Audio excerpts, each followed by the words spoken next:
The life that I knew is gone. I can't even sleep properly. Used to sleep on my front 3 hours a night, if I'm lucky now. I have so many times come close to ending it because of the pain. How convinced are you that it's the mesh that's causing all these problems? I'm 100%. We've now spoken to nearly 300 people who've experienced problems following a hernia mesh repair. Complications include chronic pain, infections, mesh erosion, and organ perforations. 100 of those people volunteered to answer a series of questions about their experiences and to be part of the Victoria Derbyshire programme's hernia mesh database. Our 100 contributors come from across the UK. The youngest is just 12 years old, the oldest 79, and we've had some really distressing cases. Using Freedom of Information requests, we can reveal NHS trusts in England and Scotland have purchased more than 100 different types of mesh products to treat hernias. Can you explain why more than 100 meshes is a concern for patients? There is no chance 100 can have evidence of effectiveness. Not least because there just isn't 100 randomised trials in this area. Therefore, some of these have no evidence attached to them whatsoever, and they have to go immediately. We've spent months trying to show our findings to leading hernia mesh surgeons and health officials. The NHS, the Medical Device Watchdog, the MHRA, the Royal College of Surgeons and the British Hernia Society are just some of those who've repeatedly refused to be interviewed by us. One surgeon who uses mesh did agree to speak to us, but cancelled our interview 90 minutes before it was due to start. We were all set up and ready to go.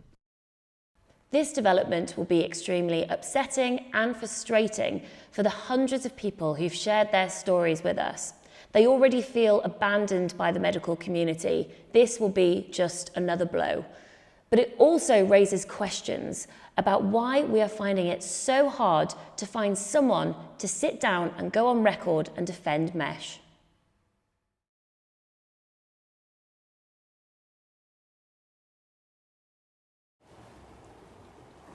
Right now, I'm taking you through the park to the place where I used to stay every single night that I was living on the streets. You don't know who's watching you, you don't know if you're going to get up in the morning safe. This is a very dodgy area. This park is so secluded that it's absolutely mad. Anything can happen. Did you ever cry? Yeah, of course I did. I was on my own. I was in a dark, scary place. If I sat here and said I didn't cry, I'd be lying right now. Because when I was out here, I felt so alone. When the sun's shining, there's no better place than Bournemouth.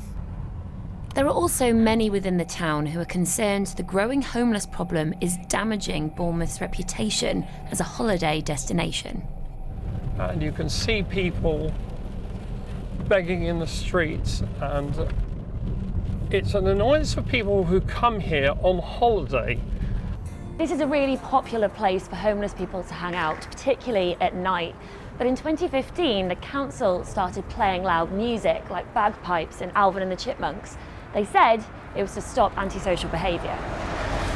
It used to be played all night, and in other certain places they have this high-pitched sound, beep, beep, beep, all night.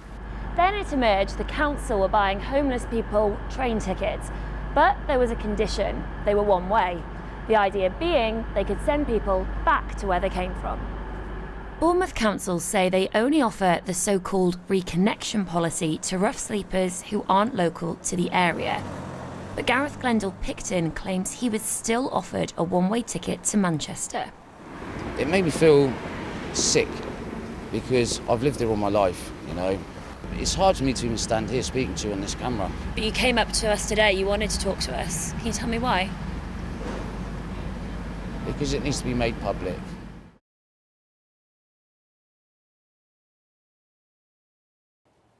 Successful reality stars get free clothes, get to travel the world, and they're paid millions just for being themselves. So it's no wonder so many people, particularly young people, are attracted to the idea. We've been told by those in the industry that the quality of psychological support and aftercare can vary greatly. In some cases, it's said to be nothing more than a box-ticking exercise. A quick phone call, and that's it. I'm Jessie Piazzi. You may have seen me on shows like X on the Beach and Celebrity Big Brother. Series 2 I felt was very organic. Series 5, on the other hand, was the opposite of that. I felt under pressure the minute I walked in that you had to hook up with someone. I had a producer say, lots of shagging tonight, please, girls. And that's when I thought, I need to leave now. Why would you be telling me to do that? Is this a porn set? Like, it just made me feel really cheap. You've been quite critical of some of the producers that you've worked with. I suppose some would argue that you're paid a fee, that you know what this show is about. What would you say to that? Yeah, we know what the show's about, but I've never said to them, oh yes, I'm going to come on your show and behave in that way. I go on because they liked me as a person, you know. In a statement, WizKid Entertainment said, Contributor care is very important to us. Before production, we ensure a support structure is in place and all cast members are carefully interviewed and screened before going on camera. Hello, my name is Carly and you might know me from The Valleys. There was never, any pressure to ever have sex or anything. There was never pressure to drink.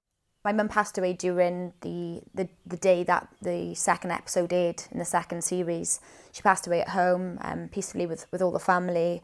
She was, my best friend. She was my mum and my dad for the majority of my life. Looking back to the darkest period of her life, Carly believes she wasn't strong enough to work.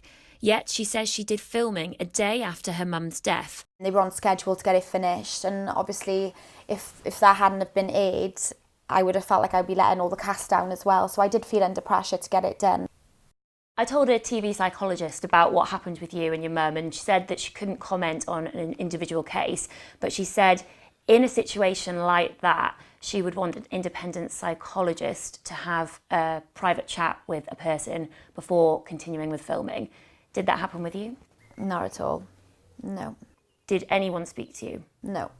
Such a difficult time, and I was only 22, so I think they should have looked after me, and they didn't, so. There'll be people who are watching who literally have no sympathy for reality TV stars. What would you say to them?